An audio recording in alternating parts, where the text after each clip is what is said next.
Welcome to the Pegasus Cup, the grand experiment on TVG. I'm Todd Trupp. In horse racing, it's pretty simple when you have a race. You set the conditions and you set a purse, and then people enter.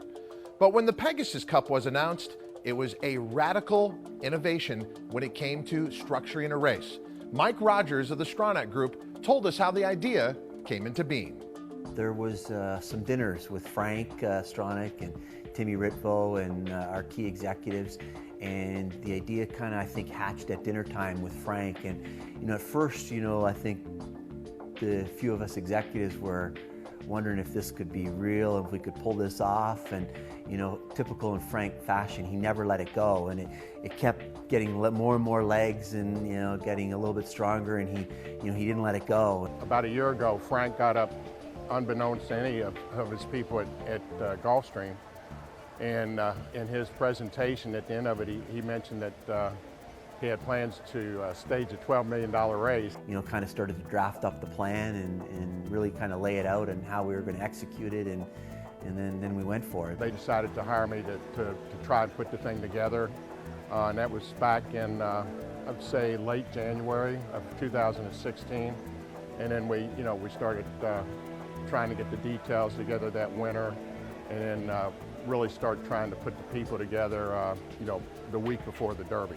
Typical in Frank fashion, or all of us in the executives at the Stronach Group, I don't think we're scared to take a risk, and if we fail, then so be it. But we're going to put everything we can behind it to try to succeed. Tom Lute and I were hired to try to fill the spots, and for 2 or 3 weeks there, we weren't getting much traction, and thank goodness, Belinda Stronach was, she's heading this thing up, and they decided to make a press release the week before the Preakness. And obviously, being at Pimlico and all that, the press is all over the place, and the Stronach Group pretty much owns the press that week. But anyway, we made the announcement on a Thursday, 10 days out from the race, and literally by Monday, all 12 spots were filled, and actually we had a couple others wanting to participate too, but it went very quickly after the press release.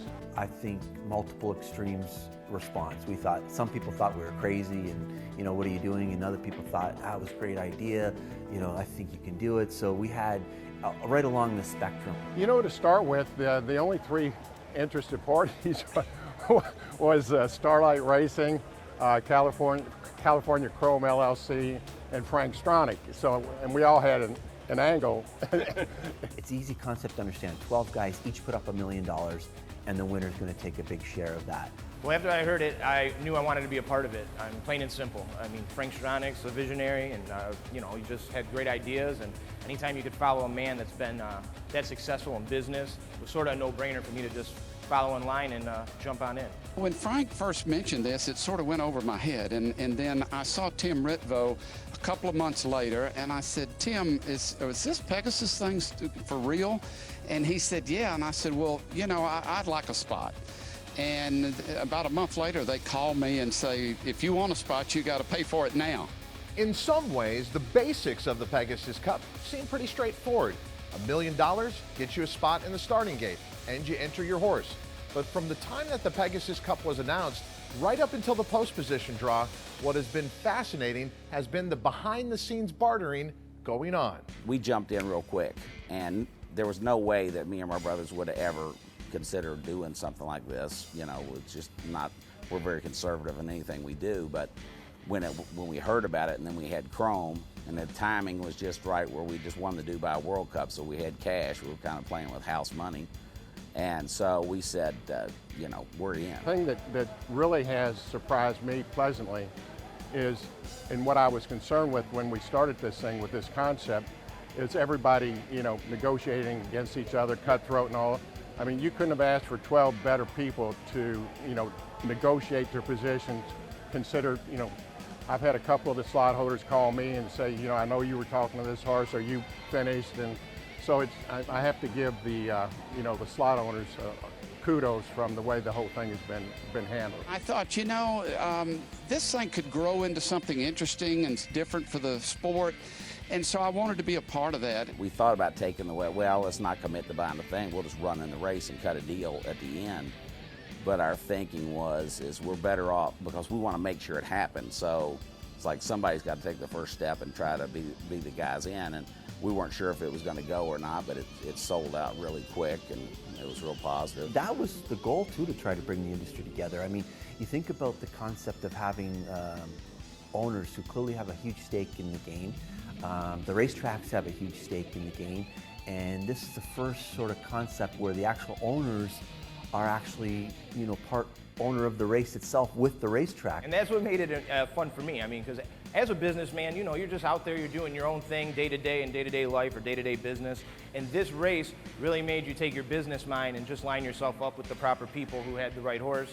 And I feel I've accomplished that. We weren't in the same position as a lot of people because we already had a horse. If Chrome stayed sound, we had the horse, But most people, there was 2 or 3 others that had a horse they were thinking could make it. And some of those horses fell by the wayside, so everybody was just out trying to find a horse. A lot of horses want to get in, but a lot of the owners don't want to put up the money to get into the race.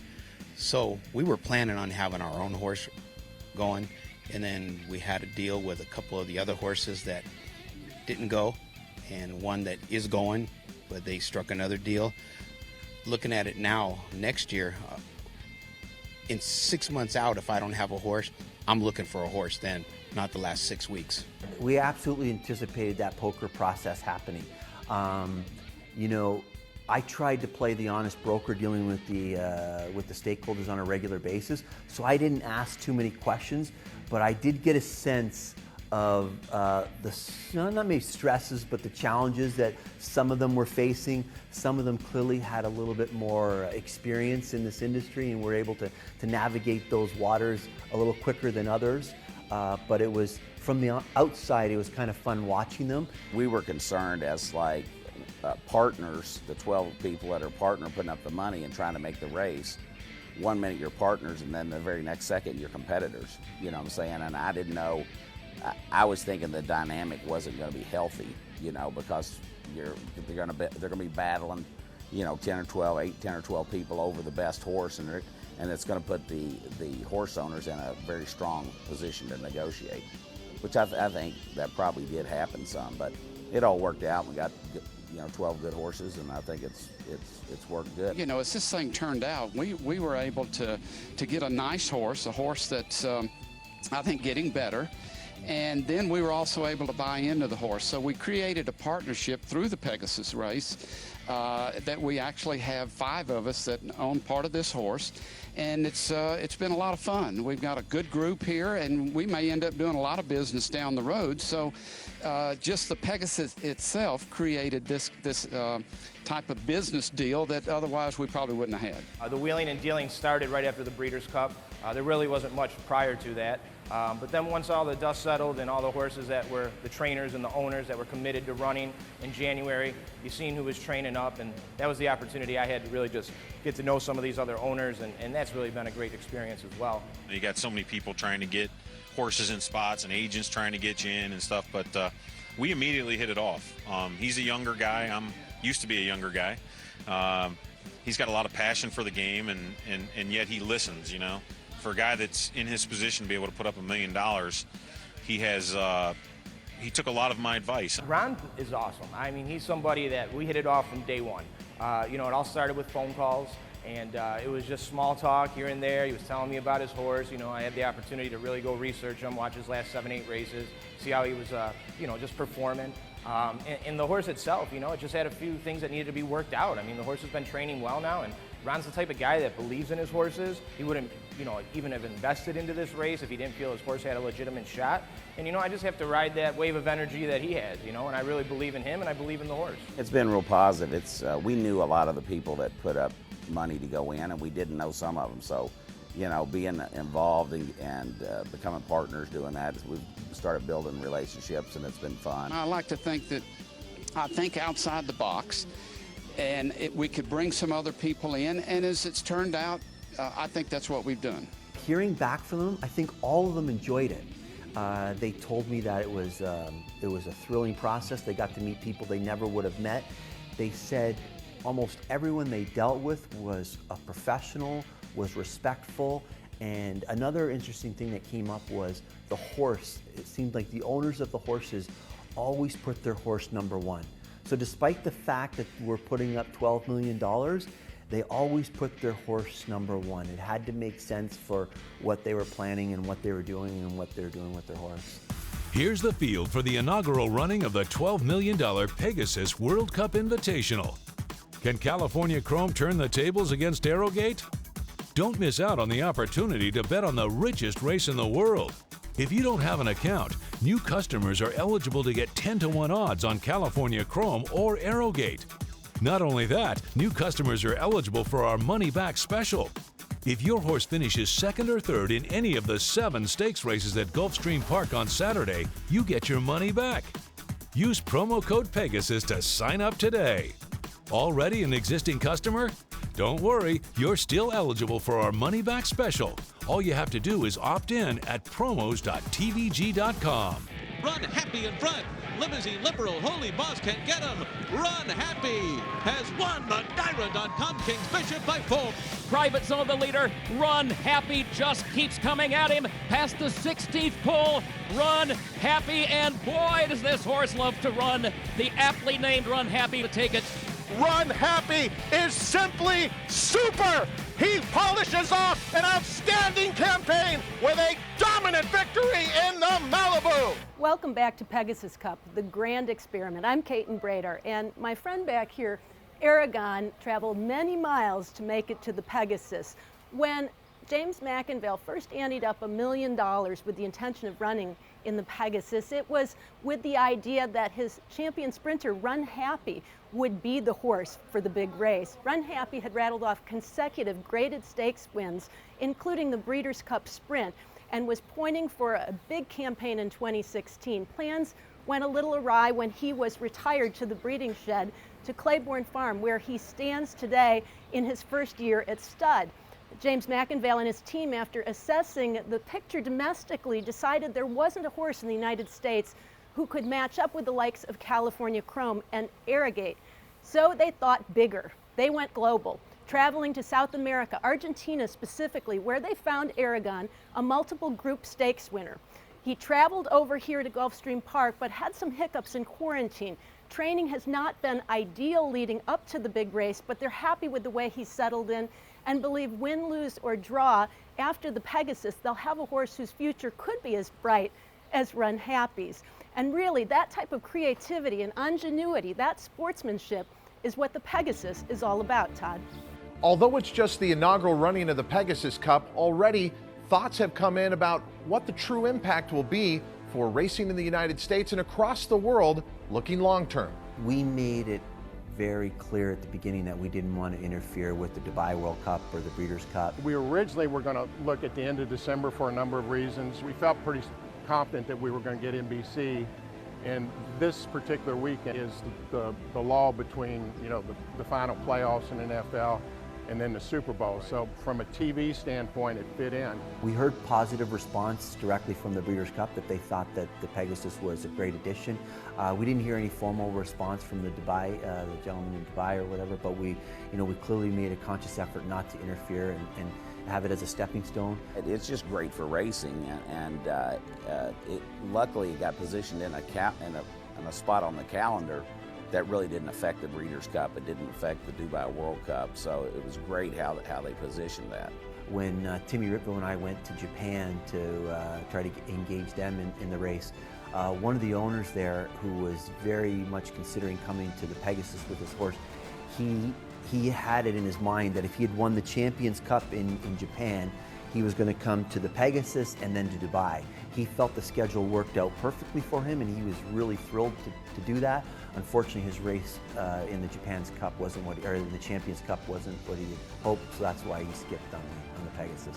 We were like, so just a couple of weeks ago, we were thinking about calling an audible and running it. So I was looking at every detail of, you know, how you ship him, what do you do with him, do you go back to California, do you leave him here, you know, all these options.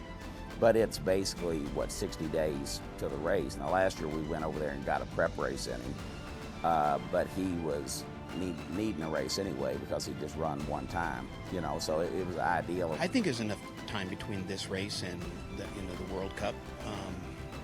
Who knows if that's going to be the richest race in the world once they want to be one up on this one, so I don't know how that's going to go. What it's going to do is it's going to totally change the way horses are retired, or because we're in the stallion business, and we're always trying to buy these horses for a lot of money and get them to the stallion right away, and most of these horses are too valuable to continue on running, and that's why you're limited, and you don't have these horses continuing to run on, so our stars are always being pulled away to the breeding shed because they're worth too much. But when you throw in the Dubai World Cup, it's 10 million. You throw in the Pegasus World Cup, 12 million, Breeders' Cup, Pacific Class, all these big races. The economics are now going to lead you to seeing more horses run. We talked to a lot of the stallion owners before to confirm that, you know, the 28th is not too late to let the horse down and get to his stud duties. And I guess California Chrome that's the course he's taking. We really have mixed emotions about retiring Chrome because if we look at in the breeding shed this year, we're probably going to generate $6 million with him breeding mares, and if he were to win out those races, he would actually make $15 million. So there was a lot of discussions back and forth about that, and I was actually for continuing to running, but we already had a bunch of mares booked, and we had breeders that we committed to, and shareholders that had bought mares, and so we went ahead. In American thoroughbred racing, traditionally, the championship distance is 1.25 miles, but the Pegasus Cup was always scheduled for 1.125 miles. In the end, it proved to be a move that helped the field. We definitely had a lot of discussion on the 1.125 miles. You know, the 1.25 miles is the traditional distance you would see with the handicapped horses. But we thought if we went to the 1.125 miles, we might pull up those milers that were coming up. So we tried to think that, you know, if we went the 1.125 miles, it would be that sort of middle ground where we could have maybe a clash of the Breeders' Cup Mile winner and the Breeders' Cup Classic winner. So we thought that was, you know, was the thinking behind that. I think it's going to be great. I just think we're going to learn a lot from this first year. Maybe the distance, a lot of people were concerned, you know, with the 1.125 miles and Gulfstream. So it would be awesome, I think, if it went 1.25 miles, classic distant. What it does for the race is it's not the classic distance, which, you know, a lot of people will argue, you know, skeptics will tell you this race should be ran at 1.25 miles. However, you know, with you trying to get other horses in the starting gate, and with this time of year, not every horse training up to this, you need to be able to have, you know, a miler that could possibly get into the race, you know, and that's what that does at 1.125 miles. I mean, you could train up that horse that runs the mile, you know, from the dirt mile in the Breeders' Cup to, you know, the Classic. Now you got that in-between distance that, you know, it broadens the field to choose from. Being at Gulfstream, it's real important, because if you don't get out of there, you're starting on the turn and get position, you know, you're at a big disadvantage. If it comes here next year, and if it was 1.125 miles, it wouldn't be that much of a difference. But I think it would be nice just to have it at the classic distance of 1.25 miles. I think it would have worked good at either distance, but you know, 1.125 miles, it kind of is a distance that's short enough that horses can stretch to that, and horses that run 1.25 miles can come back. So I think it's kind of opens it up to more horses. I like the fact that the distance is that. But it could have been 1.25 miles. I think it would have been a great race too.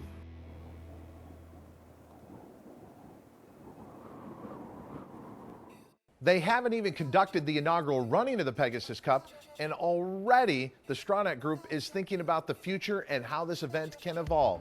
Mike Rogers spoke to that. We're thinking that we want to make it an international event, and clearly in many other jurisdictions around the world, turf is, you know, popular, and there's a lot of, if you see the world rankings of horses, there's a lot of turf horses that are in those rankings, so it kind of is logical next step to have a turf race. And, you know, we did travel to a couple other jurisdictions, and, you know, we did hear back that, geez, I wish you had a turf race, you know, that would be something I'd like to participate in. So we're clearly looking at putting plans together to put a turf race on as well. We was hoping we'd get some Europeans, so maybe from Japan, you know, some different horses like that in the race. And then on the location, I mean, it only made sense to host the inaugural Pegasus here with the Pegasus statue that Frank built and everything. And I think the only reason why it's come up on the location change was Gulfstream's an amazing facility, and it's built beautifully, but we're realizing to host an event like this, it has some challenges on its size, and we know Santa Anita is clearly capable of hosting an event like this with the inventory of seats that it has, and so those are some of the reasons why we talked about moving. But I know Frank clearly, I think he has said that he likes the Pegasus near the Pegasus statue. So I don't know, listen, it's still up in the air, but we're definitely discussing it. I've been asked this question, how I would consider this a success, and I think a lot of it's got to do with the field that we could assemble. Especially when we started, there was some concern with California Chrome being in there, how we were going to attract, a good field. And you've got the big two, and then following that, you've got 6 legitimate grade 2, grade 1, grade 3 horses. And so from that standpoint, I'm excited that we've got a pretty nice field for this thing. The #1 horse in the world, Arrogate, and the #2 ranked horse in the world, California Chrome. Literally, they're going to be racing here at Gulfstream, those 2 horses. Like, that to me is fairly powerful. I mean, we wouldn't see these 2 horses in a rematch if it wasn't for the Pegasus World Cup. I think that in alone is a success. I think there needs to be some tweaks, and Mike Rogers and I have talked about it, and Timmy Ritvo, and for that matter, Frank early on is in. The way the purse is distributed right now, I think it's a little bit top heavy, but Frank wanted it to have a big number up there for first place. When they had the 2 best horses going, not too many people wanted to put up $1 million to run third for $1 million purse. So that is part of the new structure I think we need to do next year if this takes off. There's some talk, I haven't been included in these talks, but there's some talk about moving the race to Santa Anita, and and some talk on the distance change. But I think after it's all over, I think we can sit down with the slot holders and try to work together to even make this a better product. Hopefully this is just the beginning. We will learn a little bit. We wanted to make a turf race to get more, more global, because the Europeans, Australians, and so on, they do more turf racing, and then increase the purses a bit. John Henry ran against the Barton with an Arlington Million, and $1 million race then was, there's one race, it's $1 million, and you thought that was big money. And now they're all over the place. But to run for $12 million, that's something special. Thoroughbred racing has been around for centuries, so there's kind of a feeling that we've done it all and seen it all. Then along came the Pegasus Cup, something we've never seen before. It truly will change the sport of thoroughbred racing and how we view the concept of a race itself. And the matchup with California Chrome and Arrogate, well, that is a once-in-a-lifetime matchup as well. So much to look forward to in the Pegasus Cup. It's more than just a grand experiment. I'm Todd Schrupp for America's Horse Racing Network, TVG. Here's the field for the inaugural running of the $12 million Pegasus World Cup Invitational. Can California Chrome turn the tables against Arrogate? Don't miss out on the opportunity to bet on the richest race in the world. If you don't have an account, new customers are eligible to get 10-to-1 odds on California Chrome or Arrogate. Not only that, new customers are eligible for our money-back special.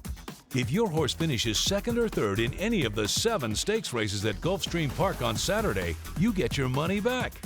Use promo code Pegasus to sign up today. Already an existing customer? Don't worry, you're still eligible for our money-back special. All you have to do is opt in at promos.tvg.com.